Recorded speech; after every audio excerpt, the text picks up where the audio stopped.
DJ Holy Foe. Yo. You're locked into Point 5 Creative Studios, where Africa's stories aren't just told, they're produced. News, politics, entertainment, films that move the continent. We bring the truth, the fire, the creativity. Your world, powered by African storytelling. Point 5 Creative Studios. Point 5 Creative Studios. Point 5 Creative Studios. Point 5 Creative Studios. Point 5 Creative Studios. Hello, Mr. Coolant, Mr. DJ Wood. Abantu mose bari mu Zimbabwe, vana veZimbabwe munovashona. Ndine chikumbiro mangwanani ano. Chikumbiro changu chakamira chakadai. Ndinokumbira kubvunza mubvunzo mumaZimbabwe ose nokuva muZimbabwe. Naivava vanoti zviti maprofita, ina handiti vaprofita, naivava vanozviti maprofita. Pane chikonzero sei ndichiti vanozviti maprofita. Ndichakuudzai pakufamba kwengu. Kusei kana zvotaurwa nezveBhaibheri kana nezvaMwari zvikurukuru zvokunamata, kunotaurwa nezveEgipita muAfrica. Kuna ana Asia, kuna ana America, kuna ana England, Britain. Zvoreva kuti hakuzi kwaMwari here?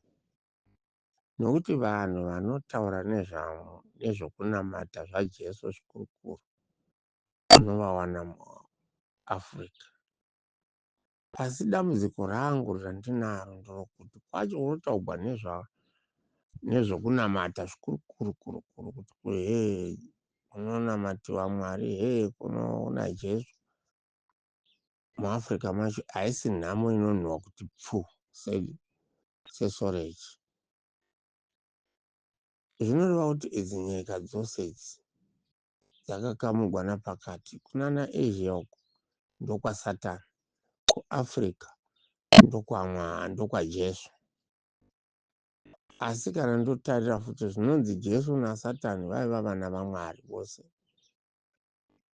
Vari vana vaMwari, umwe ndobva aramba kuteerera unonzi Satani, umwe ndobva ateerera unonzi Jesu. Saka Jesu ateerera, unonzi Satani ateerera, akakandirwa pasi.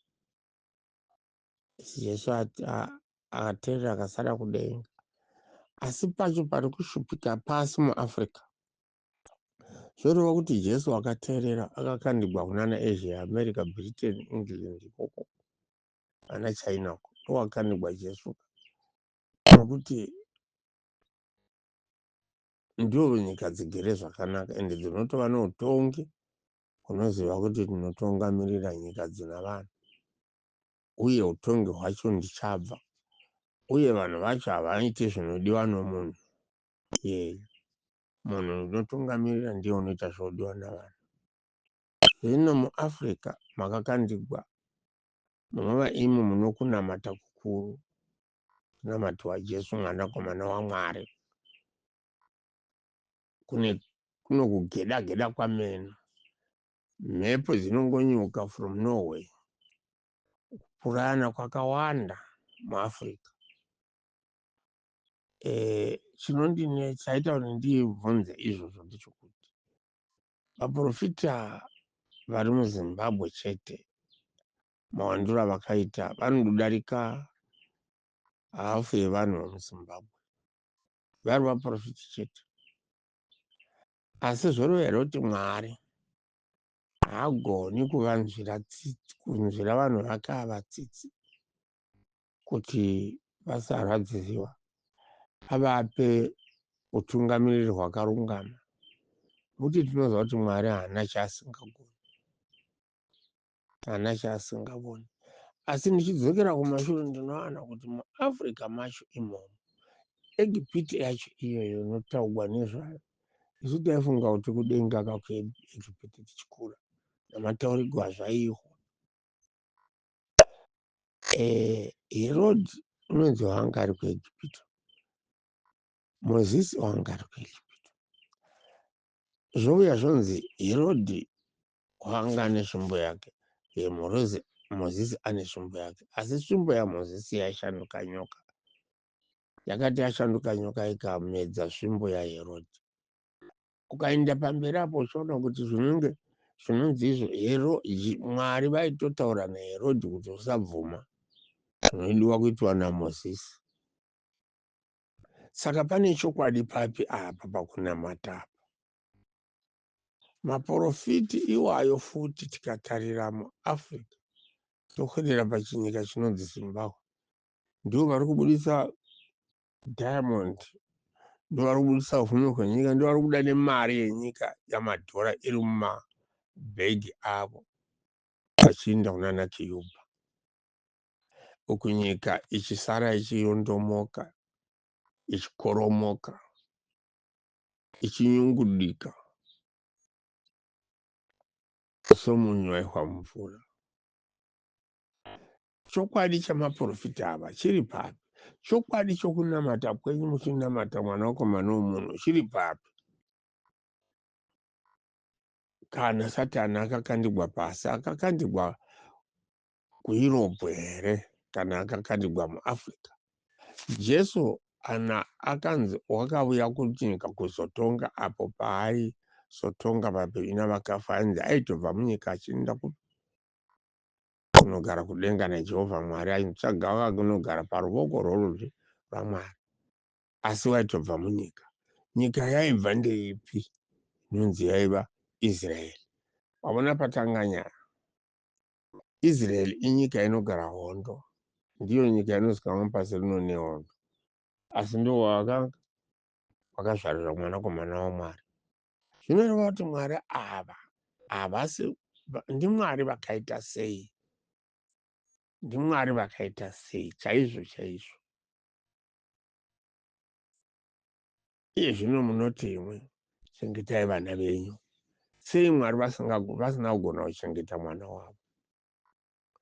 Makambotora here imwe pfungwa yokuti bheta ndisiyene nevana vangu ndinochengeta vana vomumwe munhu? Zuro ndizuro ndakawa umwe muprofiti mukereke make, mauya murume nomukadzi vachigwira nyaya yomwana waitiwa kunze, asi muprofiti akati mwana iye ngaarashiwe, vanhu vakarova mavoko. Zvimwe zvinhu zvamunoita maZimbabwe zvinogwadza, munenge munozvikakavadza pachezvenyu. Chandinoda kukuudza ndichokuti wamunoti muprofiti inotova nhubu, inotova mhondi. Zuro ndizuro Hubert Angel wakati ndiye wakanamata kuti Lungu afe. Lungu president wanga ari president weZambia, nokuti Lungu anga aramba chinamato muZambia. Lungu anga aona umbavha noumhondi huri mavaprofiti ava, saka akarambira Hubert Angel naShepherd uchiri kupinda muZambia. Saka vanoti iye Hubert Angel vati ndiye akaita kuti Lungu afe. Zvino musoro here pakutaurwa nomunhu unonzi muprofita izvozvo? Hazvinei kuti ina handimboti kutaura Hubert Angel nokuti unoti unouraya vanhu, unotouraya vanhu nezvikwambo, kwete kuti nomweya waMwari hazviiti. Unenge usi mweya waMwari, zvikwambo hausi mweya waMwari.